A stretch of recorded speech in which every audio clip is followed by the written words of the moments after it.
عزیز دوستو، ہم رحمت للعالمین نبی صلی اللہ تعالیٰ علیہ وسلم کے غلام ہیں، اور اللہ تعالیٰ نے ہمارے لیے بڑی آسانی کر دی ہے۔ ہمیں یہ کہا ہے کہ لَقَدْ كَانَ لَكُمْ فِي رَسُولِ اللَّهِ أُسْوَةٌ حَسَنَةٌ، تمہارے لیے اللہ کے رسول صلی اللہ تعالیٰ علیہ وسلم کی زندگی بہترین نمونہ عمل ہے۔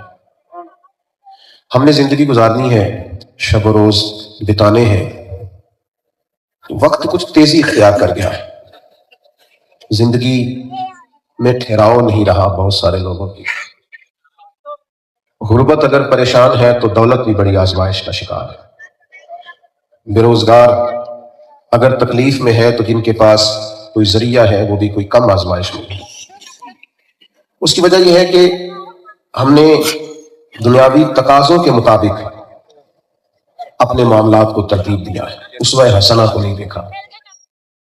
ہم نے یہ دیکھا ماحول کس طرح کا ہے، اس طرح کے ماحول میں ڈھل گئے ہیں۔ بہت سارے لوگ ایسے ہیں جو دیکھتے ہیں کہ ڈیمانڈ کیا ہے، قوم کی مزاج کیا ہے، خواہش کیا ہے، کس چیز کو پسند کیا جا رہا ہے، حالانکہ انہیں پتہ ہوتا ہے حقیقت کیا ہے، اصل کیا ہے، ضرورت کیا ہے، شعور رکھتے ہیں، لیکن اس کے باوجود حقیقت کی طرف نہیں آتے۔ یاد رکھیے گا، تیزی سے لوگ ڈپریشن کا شکار ہو رہے ہیں، الجھی سی زندگی ہے، بکھرے بکھرے سے خیالات ہیں، ٹوٹتی بکھرتی سوچیں ہیں، صبح فیصلہ کچھ ہے، دوپہر کچھ ہے، شام کچھ ہے۔ اگر خوبصورت ہو کے جینا چاہتے ہیں تو اس کا بہترین طریقہ یہ ہے کہ ہم اپنے نبی کریم علیہ السلام کے طریقے کے مطابق زندگی گزاریں۔ اچھا، ہمارے ہاں لوگ یہ سمجھتے ہیں کہ سنت اور شریعت شاید کو کسی خاص مشکل میں ڈالا جا رہا ہے، معاذ اللہ، یا بڑا کوئی وظیفوں کا، چلوں کا اور انسانی فطرت اور ضرورت سے معاذ اللہ ہٹ کے کوئی طریقہ ہمیں بتایا جا رہا ہے تو یہ مشکل ہے۔ حالانکہ ایسا نہیں۔ حضور علیہ السلام کی سنت، نبی کریم کا اسوہ حسنہ، طریقہ مبارکہ انسانی طبیعت کے بالکل قریب ہے، فطرت کے مطابق۔ آپ جب حضور کے طریقہ مبارکہ کو اپناتے ہیں تو آپ کو محسوس ہوتا ہے یہ تو بڑا سہل ہے، یہ تو بالکل میری طبیعت، میرا مزاج اس میں ڈھلتا جا رہا ہے۔ اسلام کی کسی مخصوص ایک بات پر ہی نہیں، ہمہ پہلو جب دین پر آپ عمل کرتے ہیں نا، مثلا نبی کریم صلی اللہ تعالیٰ علیہ وسلم نے نا تجارت کو پسند فرمایا ہے، حضور نے خود تجارت فرمائی ہے۔ نبی پاک علیہ السلام فرماتے ہیں اللہ تعالیٰ نے رزق کے 10 حصے کیے ہیں، 9 حصے تجارت میں رکھے، باقی سارے کاموں میں ایک حصہ ہے۔ تجارت کو پسند کیا، یعنی جو لوگ زندگی میں جلدی ترقی کرنا چاہتے ہیں ان کے لیے اسلوب یہ ہے کہ وہ تجارت کو، کاروبار کو اپنائیں، اس سے جلدی انسان آگے بڑھتا ہے۔ یعنی کاروبار کو بعض لوگ سمجھتے ہیں کہ وہ فلاں صوفی، فلاں درویش کہہ رہے تھے کہ جناب آپ دنیاوی کام کرتے جا رہے ہیں اور دین کی طرف عمل نہیں کر رہے، تو تجارت کرنا دنیاوی کام ہی نہیں، یہ دینی کام ہے۔ کتنے لوگ چلے کرتے ہیں اور کس قدر زیادہ اعلان کرتے ہیں کہ میں یہ درود پاک پڑھوں، یہ وظیفہ پڑھوں، یہ چلہ کروں، یہ نفل پڑھوں حضور کی بارگاہ تک جانے کے لیے، نبی کریم علیہ السلام کا قرب پانے کے لیے۔ لیکن آپ اسوہ حسنہ کا حسن دیکھیں کہ ایک آدمی تجارت کر رہا ہے، دکان چلا رہا ہے، کاروبار کر رہا ہے، مال خرید رہا ہے، بیچ رہا ہے، اسے کہا کہ تجھے بھی حضور کا قرب مل سکتا ہے، ادھر دیکھیں میری طرف۔ تجارت کرتے کرتے، کاروبار کرتے کرتے بھی قرب مصطفیٰ ملتا ہے، حضور کے قدموں تک رسائی ہوتی۔ صرف ایک شرط لگائی، فرمایا تجارت سچ بول کے کرنا، جو بتانا وہ دینا، جو کہنا اس پر پورا اترنا۔ اللہ کے حبیب فرماتے ہیں جو سچ بول کے تجارت کرے گا نا، اللہ قیامت کے دن اسے نبیوں کے ساتھ جگہ عطا فرمائے، اسے پیغمبروں کا قرب مل گیا۔ آپ اس وسعت کو دیکھیں کہ آپ کاروبار کریں۔ حضرت معروف کرخی رحمۃ اللہ تعالیٰ علیہ کی خانقاہ کے نا، آپ باہر بیٹھے تھے تو بہت سارے لوگ بغداد کے اکٹھے ہو کے حاضر ہوئے اور عرض کی حضور بارش نہیں ہوتی، قحط ہو گیا تو جانور پیاسے مرنے لگے، دعا کرائیں۔ یا کچھ نوافل پڑھتے ہیں مل کے اللہ کے حضور، عرض کرتے ہیں مالک اپنے بندوں پر رحمت کی بارش برسا۔ تو حضرت معروف کرخی فرمانے لگے جو میری خانقاہ کے سامنے کریانے کی دکان والا نہیں، اس سے دعا کراؤ بارش ہو جائے گی۔ تو میرے جیسے لوگوں کا تو قبضہ ہوتا ہے نا، کیونکہ داڑھی پگڑی والا میں ہوں تو سارا قبضہ میرا ہی ہے، دعائیں میں نہیں کر رہی ہوں، یا تو دعائیں کرانے پر لڑائی بھی ہو جاتی ہے کہ میں نے کرا لی تھی۔ دکاندار اور کریانے والا اور سودا بیچنے والا اور دعا،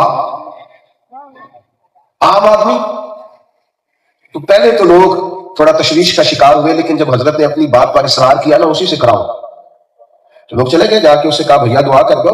محلے دار تھے، لوگ اس کو جانتے تھے، ساتھ بڑے ہوئے تھے، سب ایک دوسرے سے واقفیت رکھتے تھے۔